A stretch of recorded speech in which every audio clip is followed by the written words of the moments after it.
Olá, companheiros, mais uma vez então, estamos aqui reunidos para a continuação do nosso estudo sobre a obra Pensamento e Vida de Emmanuel. Nas últimas semanas aí a gente concluiu ou encaminhou o estudo do capítulo sobre a vontade, capítulo 2 da obra. Ainda nos tomou aí 2 ou 3 semanas de reflexões, mas que a gente entende que foi um exercício importante, né? Necessário para a gente compreender bem as bases desse atributo do espírito que nós temos, que é a vontade. E hoje nós vamos dar sequência ainda falando sobre a vontade, mas sobre a nossa interação no mundo íntimo, no campo de trabalho da mente com a vontade. Então, desde já, como sempre, a gente pede o apoio dos bons espíritos, dos nossos amigos espirituais, que possam estar conosco, nos intuindo, nos amparando, e que a gente possa tirar um bom proveito desse estudo e desse trabalho para o nosso progresso. Muito bem. Vamos então compartilhar o texto, como a gente sempre faz aqui. Então, hoje a gente inicia o estudo do capítulo 3 da obra, que é o capítulo Cooperação. O Emmanuel ele faz uma série de comparações, né? Como sempre a gente tem dito, esse estudo ele é também e acima de tudo um estímulo para que cada um de nós façamos o nosso estudo individual dessa obra, Pensamento e Vida, que tem uma riqueza enorme, né? Então estamos dizendo tudo isso para explicar que nós não vamos passar por todo o texto do capítulo 3, nós vamos focar um pouquinho mais nos pontos de reflexão. E por quê? Porque o Emmanuel faz uma comparação muito rica, muito importante, né, sobre a vontade, seguindo na mesma linha que ele já tinha iniciado no capítulo 2. Né? Então ele começa o capítulo 3 dizendo: para que alguém dirija com êxito e eficiência uma empresa importante, não lhe basta a nomeação para o encargo. Mais ou menos na linha do que ele já veio fazendo no capítulo 2, não é? Comparando a mente ao funcionamento de uma empresa, de uma iniciativa, né, empresarial terrena, com os seus diferentes departamentos, sendo a vontade a gerência esclarecida, ou seja, como se fosse um grande coordenador, um grande responsável por outros departamentos que deve assegurar, né, que eles funcionem adequadamente. E nessa linha, então o Emmanuel continua dizendo, né, para que para que esse alguém, nessa comparação, para que a vontade possa dirigir com êxito, com sucesso, com eficiência, da melhor forma, com os melhores empregos, né, de recursos, uma empresa importante, quer dizer, não basta ter a vontade. O que é exigido, né, de alguém para exercer essa função? Bom, primeiro, um conjunto de qualidades superiores para que a obra se consolide e prospere. Dilatados recursos nas mãos, ou seja,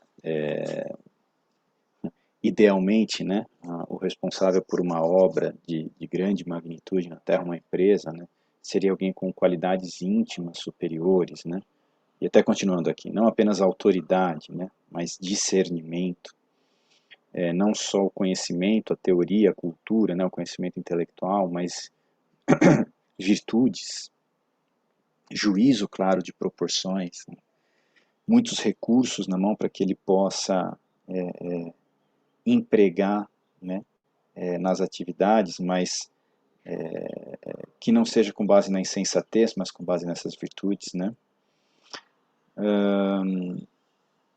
Justiça e bondade, trabalho e disciplina,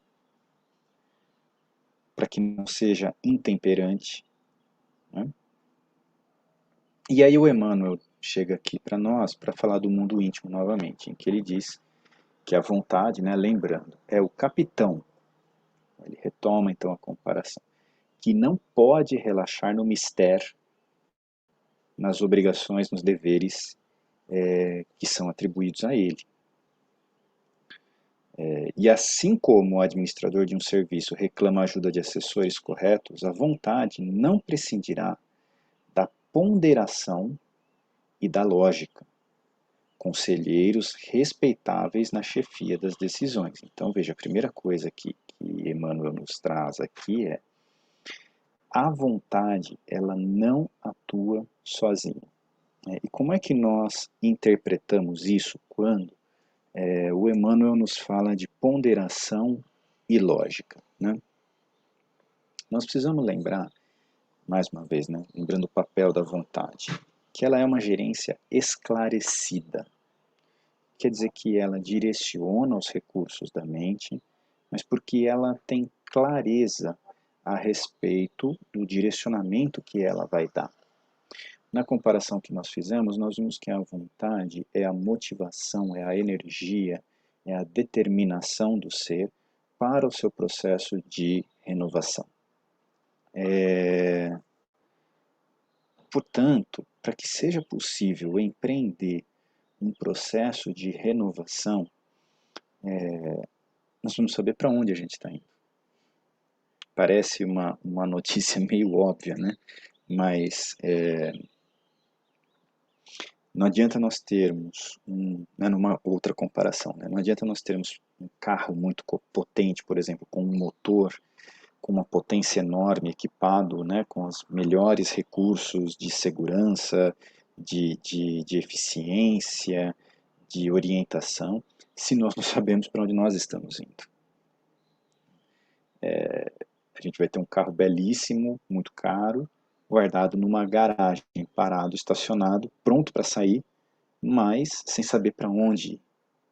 Esse norte, nas nossas existências, talvez seja hoje um dos grandes desafios até da nossa existência. Por quê? Porque somos ainda, na maioria de nós, cristãos recentes, cristãos novos, em termos de fidelidade, né? Alguns de nós talvez até já conheçamos o Cristo, já tenhamos contato com o Cristo já há bastante tempo, mas uma vivência sincera do Evangelho, refletida no dia a dia, em ações, uma busca sincera pelo Cristo e não apenas formal, né? Não apenas do ponto de vista de uma religiosidade externa. Isso é novo para nós. Né? Nós fomos cristãos, fomos religiosos com um aspecto exterior muito importante, né? De se prender aos dogmas, aos rituais, às religiões. Então nós talvez nutrimos essa responsabilidade maior com o Cristo de uma maneira mais recente nas nossas encarnações. Então, isso que nós estamos dizendo agora, por um lado, é o óbvio, né? É o natural, quer dizer, a gente precisa saber para onde ir, mas não é um exercício ainda comum, ainda natural nas nossas existências como espíritos. É o que nós estamos desenvolvendo. Então, como é que nós vamos fazer isso, especialmente no mundo como nós temos hoje, em que são muitas as ideias, né? Muitas as direções a que nós somos conclamados por força das mídias, é, é, da disponibilidade de conteúdos para que nós absorvamos, das informações que chegam até nós, como discernir, né, ou como agir no bem diante disso tudo. Na verdade, o discernimento tem a ver com isso, como o próprio Emmanuel diz aqui. Né? Emmanuel diz claramente que a vontade não prescinde de ponderação e de lógica. São os dois conselheiros, são os dois auxiliares da vontade no exercício das suas funções. O que é, bom, primeiro, o que é a lógica? A lógica é o desenvolvimento, ela é o produto do desenvolvimento do raciocínio. A partir do momento em que nós desenvolvemos o raciocínio em ações de causa e consequência com cada vez maior expansão, e somos capazes de fazer análises criteriosas daquilo que chega até nós, nós desenvolvemos esses critérios de lógica, ou seja, um raciocínio lógico, um raciocínio que direcione para conclusões. Como é que nós aplicamos isso na nossa vida? Existe uma lógica humana, existe uma lógica material, mas aqui nós estamos falando do espírito.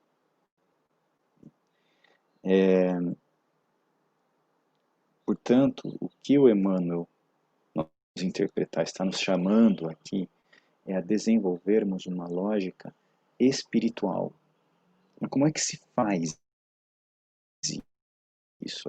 Essa é a pergunta. Para que nós tenhamos uma lógica espiritual, é preciso que nós tenhamos o conhecimento das regras do mundo espiritual. É mais ou menos, vamos fazer uma comparação aqui, né? Com talvez uma atividade humana que explora muito a lógica, não é? Que é um jogo de xadrez. Para quem não sabe jogar xadrez, vê aquele tabuleiro, né? Aquele pedaço de madeira com um monte de pecinha em cima e não sabe nem por onde começar. Que é um bom exemplo assim de alguém que está vendo a realidade, mas não tem nem as regras. Então, a primeira coisa que é preciso saber se quiser jogar xadrez é quais são as regras para jogar esse jogo, qual é o objetivo. Então você vai descobrir que você tem as suas peças que têm algumas regras para se movimentarem naquele tabuleiro, que tem um objetivo de chegar até o rei do outro jogador, né? Que existe uma interação entre as peças, que uma movimentação do seu lado gera consequências, por exemplo, na movimentação do outro jogador. Então perceba que a gente parte das regras básicas do jogo e vai desenvolvendo uma lógica. Então, para aqueles que jogam xadrez, a gente já sabe que se começarmos com uma formação com os cavalos adiante, a gente protege aqui atrás com os peões. Se nós quisermos atacar, né, chegar no rei, você precisa ir com diversas peças para conseguir limitar os movimentos dele ou diminuir as suas defesas, as peças que defendem o rei. Isso é um pouco da lógica do jogo. Trazendo isso para a vida espiritual. A gente precisa conhecer qual é o objetivo desse jogo, quais são as regras que regem este grande jogo, quais são os efeitos, as consequências de uma ação que eu tomo no meu campo nesse jogo, neste grande jogo que é a vida, né? A vida do espírito.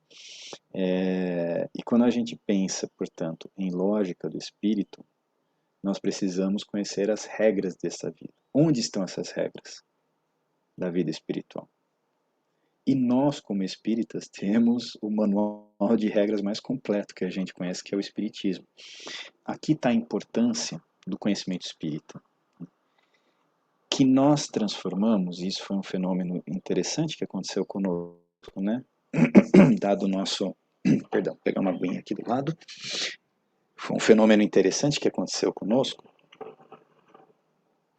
à luz até do nosso passado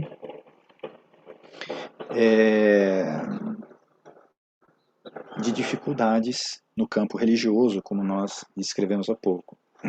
Porque o nosso exercício de uma religiosidade exterior levou, sem dúvida, a que nós desenvolvêssemos o hábito de olhar a religião para fora, para os outros, primeiro, né, do ponto de vista de mostrarmos aos demais que nós estávamos praticando aquela religião. Muito mais do que uma preocupação de efetivamente compreendê-la para nós. E nós, de alguma forma, por esse hábito, trouxemos isso para o conhecimento espírita. Não é incomum que a gente leia, né, quando lemos o Evangelho, que a gente leia e faça uma interpretação para os outros. Puxa, se a minha irmã visse isso, né? Quantas vezes a gente assistiu um material de internet como esse, né? E a gente pensa, nossa, a minha mãe tem que ouvir isso, o meu pai tem que ouvir isso, eu não sei quem tem que ouvir isso. E fundamentalmente esse não é o objetivo da nossa atividade religiosa. Nós não estamos numa posição de levarmos ou ouvirmos o conhecimento espírita com o pensamento em levar para o outro, porque não é o conhecimento que vai, o conhecimento técnico, ou este conhecimento, né, escrito, não é isso que vai necessariamente auxiliar o outro que se encontra com dificuldade. É natural, por exemplo, que a gente veja alguém nesses dias, né, passando por um momento de desencarne. E, né, nesse exemplo a gente diga, puxa vida, se essa pessoa conhecesse a vida espiritual, ela sofreria muito menos. Mas vamos analisar duas formas de levar isso. Imaginemos uma pessoa que passou por uma situação de desencarne, uma situação dura, né? E nós vamos lá e dizer, olha, a pessoa que desencarnou, a pessoa que queria do seu coração, ela continua viva. Então, em uma situação a gente chega e diz, não precisa sofrer não, para de chorar, não faça isso não, viu? Você não tem por que sofrer, porque a vida continua. Um pouco duro, né? Agora, numa outra situação, a gente se aproxima dessa pessoa, sente a dor que ela está sentindo, experimenta o que está se passando naquele coração, a dificuldade que está ali dentro, nos solidarizamos com ela. E aí vamos tomar a atitude que o nosso coração mandar. Né? Mandar um abraço, se possível, né? Diante das restrições sanitárias atuais, mas enfim. Uma palavra gentil, uma palavra de reconhecimento, olha, puxa vida, eu entendo a sua dor. Eu no seu lugar também estaria sofrendo. Né? Ouvi-la, o que ela está sentindo, como ela está, né? Como ela está internamente diante daquela situação. E ao final, talvez dizer, olha, mesmo com tudo isso, eu encontrei um consolo no meu coração. Talvez lhe ajude, que é o consolo de que a vida continua. E hoje eu tenho provas e evidências claras disso, de que o teu ente querido que partiu, ele está vivo, ele está sendo amparado, está sendo acolhido. Veja como que é uma informação que está vindo para apaziguar um coração em dificuldade. E que está considerando de alguma forma a dor que está ali dentro. Então percebamos que o conhecimento espírita, no segundo caso, ele vai muito além da verdade de que o espírito vive. Ele se foca no socorro que eu posso prestar àquele que sofre. Mas para fazer isso, eu precisei tomar posse do conhecimento espírita não apenas no fato de que a vida existe, mas, por exemplo, no aspecto da caridade moral que eu posso exercitar em relação àqueles que sofrem, em como eu me sinto diante daquele que sofre, em como eu posso me igualar a ele, em como eu posso trazê-lo para o meu coração para auxiliá-lo. E esse exemplo caricato que nós demos, vamos procurar estender, por exemplo, na reflexão, para alguém passando dificuldade no nosso lar. Quantas vezes a gente, eu mesmo, né, usou de palavras grosseiras com alguém? O mínimo que a gente pode fazer é pedir desculpa numa situação como essa. Porque a gente sabe que não é assim que nós ajudamos o outro. Que é preciso compreender o outro e tentar achar o canal dentro daquele ser que vai trazê-lo para o conhecimento e o exercício da vontade e da verdade. Mas, de novo, a gente tomou o conhecimento e transformou isso, a gente transformou o ser espírita em convencer as pessoas do que é certo. Mas como é que nós vamos fazer isso? Como é que nós vamos exercitar convencimento perante quem quer que seja? Quando o convencimento é um processo íntimo, de convicção que se obtém por meio de uma série de fatores. Então, quando Emmanuel nos fala aqui de lógica, É sensacional essa palavra, né? É muito sábia, como só poderia ser vindo do Emmanuel, porque ele não está falando do conhecimento que nós temos lendo um livro, decorando e passando para os outros. Ele está falando de um processo de aplicação do conhecimento, de sentir o conhecimento, ler, interpretar, entender, mas principalmente entender na intimidade como aquele conhecimento opera no meu coração, no meu pensamento.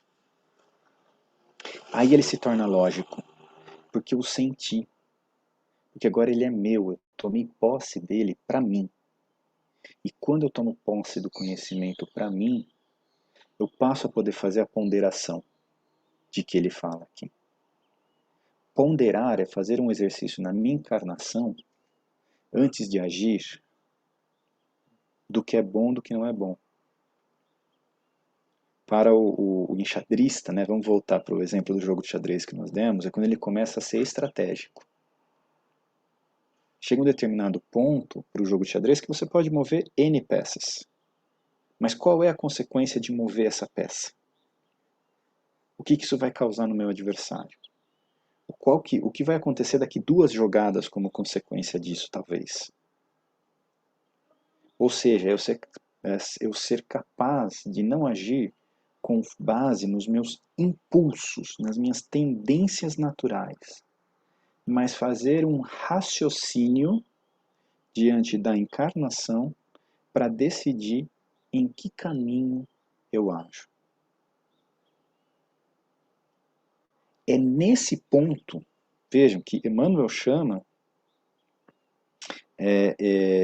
ponderação e lógica de conselheiros da vontade. Ou seja, são esses dois. Qual é o papel de um conselheiro? O papel de um conselheiro é conhecer as leis e dizer para o decisor o que seria melhor talvez fazer diante das leis que ele conhece muito bem. Então estão vindo esses dois conselheiros dizer o que a lei diz, o que a lei divina diz, ponderando a situação, os prós e contras, as causas e consequências, dizendo para essa vontade, olha, talvez o melhor, diante da lei que vale, o melhor a fazer seja isto. E aí a vontade vai impulsionar o ser, vai dar a energia ao ser para que ele haja nessa decisão. Vejam que não é um trabalho isolado da vontade, mas é um trabalho calcado em esforço próprio. E a gente precisa compreender muito bem o papel desses conselheiros na nossa encarnação. Porque, novamente, nós temos desprezado esses dois. A gente tem buscado pouco conhecimento para nós mesmos e, mais ainda, temos ponderado talvez muito pouco e agido muito na base dos nossos impulsos. Qual é a questão do impulso, como nós já dissemos? A questão do impulso é que ele é calcado em experiências anteriores.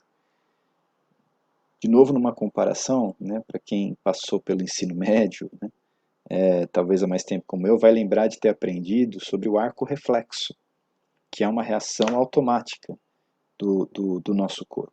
Né? Então, se eu tô cozinhando, né, e eu sinto calor, imediatamente eu afasto minha mão. Eu largo a panela. Quem já não teve uma reação até estranha, né?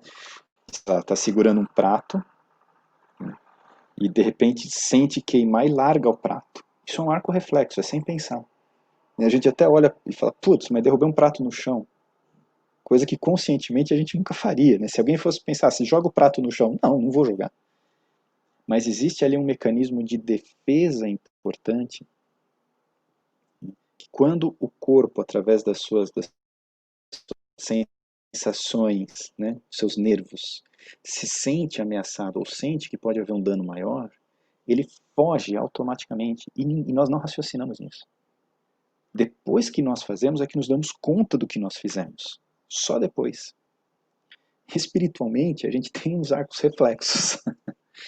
né? Por quê? Porque nós criamos alguns reflexos morais ao longo das nossas encarnações, calcado nas nossas experiências. Então, se nós tivermos, por exemplo, seguidas experiências em que, por um mau exercício do poder da nossa parte, fomos traídos, não é? Fomos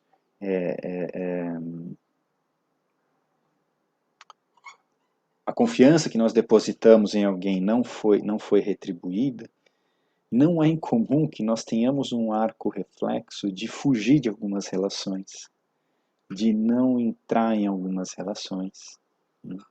Que nós tenhamos uma tendência a não confiar nas pessoas e tenhamos reações automáticas. Então, quando alguém queira se aproximar de nós passemos a ser mal educados, por exemplo, ou frios e nos distanciarmos, a não permitir um contato maior com a nossa intimidade.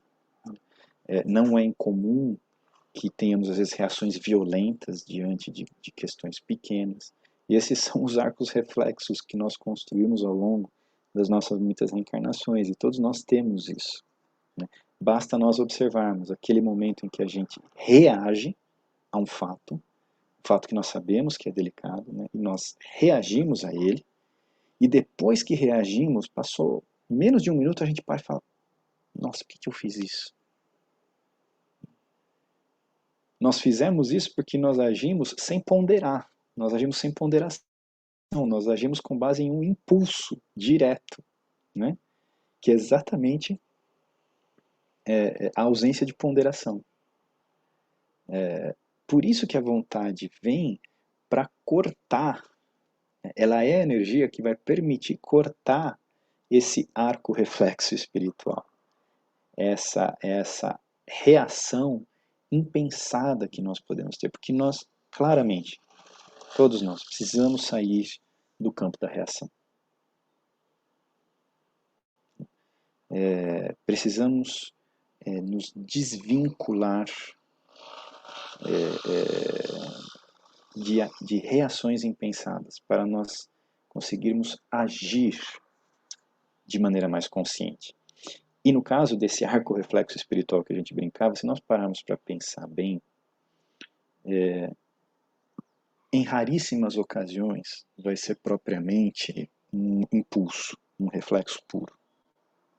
Nós vamos observar que na grande maioria das oportunidades, 99% das oportunidades, salvo uma situação extrema mesmo, de risco à vida, né, ou qualquer coisa do tipo, risco à saúde, o que quer que seja. Mas normalmente nós vamos ter um tempo de reflexão, de decisão antes,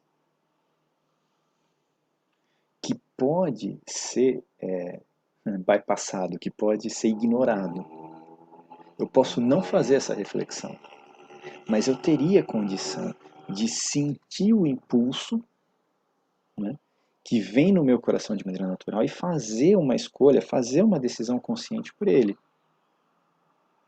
Eu teria condições de fazer isso. Se nós vamos parar e refletir, né, ao final, aqui estamos chegando ao finalzinho já, vamos parar e refletir se nas ações em que nós agimos por impulso, mais recentemente, vamos voltar uma semana na nossa encarnação, se a gente não teria condições de ter parado e sentir aquela energia dentro de nós antes, aquele sentimento, aquela emoção se manifestando e dar um break nela. Por que nós não fizemos? Porque a vontade não agiu. Que é o que o Emmanuel está montando aqui. Para nós, a vontade naquele momento foi ineficiente. Por que ela foi ineficiente? Foi por falta de lógica ou foi por falta de ponderação? Ou seja, é porque eu não conheço a verdade ou porque eu preferi não aplicá-la naquele caso para mim?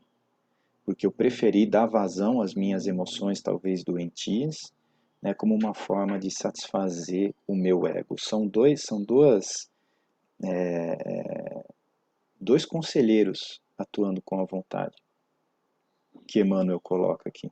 Qual deles deixou de agir no momento em que a minha emoção doentia falou mais alto no campo do meu relacionamento? Façamos essa reflexão para nós, para entendermos onde nós vamos trabalhar com mais afinco. Porque eventualmente eu posso olhar e falar, eu estou numa situação em que eu não sei como agir. E aí, se nós não sabemos como agir, nós vamos ter mais afinco no estudo, nós vamos ter mais dedicação ao conhecimento da verdade. E parênteses, estudos como esse que nós fazemos são dispensáveis. Eu não precisaria estar aqui. Na verdade, o maior beneficiado somos nós que fazemos. Eles são estímulos, são introduções ao assunto, são reflexões particulares que podem auxiliar uma reflexão de quem está com a gente, mas são dispensáveis. O que é indispensável é a nossa dedicação particular a essa atividade. Por isso dizemos que nos ajuda muito mais a nós que fazemos, porque nos coloca exatamente na posição de estudar enquanto estamos falando aqui, pensarmos em nós mesmos, naquilo que fizemos, naquilo que agimos e naquilo que devemos melhorar. Mas é necessário. Nós estamos na vida, nós estamos na encarnação, nós temos um senso moral. Nós vamos para esse jogo sem conhecer as regras? Não dá mais. Podemos fazer essa opção, mas a gente vai perder o jogo. Nós precisamos conhecer as regras, nós necessitamos desse tempo para a nossa reflexão pessoal. Isso é um investimento de tempo. Dizer que eu não tenho tempo para fazer isso, é dizer que eu não tenho tempo para beber água, que eu não tenho tempo para tomar banho, que eu não tenho tempo para me alimentar. É tão fundamental para o espírito quanto o alimento é para o corpo. Ou se é uma falta de ponderação. Ou seja, se eu conheço, eu sei o que eu devia ter feito, mas eu não apliquei a mim mesmo. A grande maioria de nós espíritas encontra-se aqui, que nós temos um hábito de estudo muito grande, de conhecer muito, mas a gente pondera pouco. E aqui, ações que nos estimulam a pensamentos mais constantes do bem podem nos auxiliar. A prece é fundamental, a ação no bem é fundamental. Por quê? Porque são recursos que colocam o nosso pensamento em canais de sintonia mais elevados, tornando os efeitos do impulso para a emoção doentia menos sensíveis. E tornando a aplicação prática reflexiva mais constante. Mas sem dúvida, se houver trabalho no bem, se houver prece, é preciso haver reflexão. É necessário que nós sejamos capazes de, aos poucos, e esse é um trabalho de paciência, identificarmos na nossa intimidade as causas das nossas ações. Se nós não podemos fazer antes, que a gente faça depois, que a gente faça, como diz Santo Agostinho no Livro dos Espíritos, a nossa análise diária, e busquemos nos recuperar no dia seguinte. Mas é esse fenômeno que vai proporcionar para nós a ponderação, o exercício da reflexão e da lógica espiritual em relação aos fatos que nos impulsionam à existência. Bom, façamos essa reflexão durante essa semana, sem dúvida um material muito rico que Emmanuel nos traz mais uma vez aqui nesse capítulo 3, e na próxima semana nós retomamos esse estudo, ainda no capítulo 3, falando sobre os efeitos da vontade, os impactos da vontade, sobre a nossa ação, sobre o nosso futuro e o nosso passado. Se tiverem comentários, dúvidas, perguntas, como sempre, coloquem aqui nos comentários do Facebook, do YouTube, desse estudo, a gente está sempre acompanhando e podemos trazer nos próximos encontros que a gente tiver desse estudo, tá bom? Que Jesus abençoe-nos a todos, os nossos lares, aqueles que estão nos nossos pensamentos, em nossas preces, e nos vemos numa próxima oportunidade. Até mais, pessoal.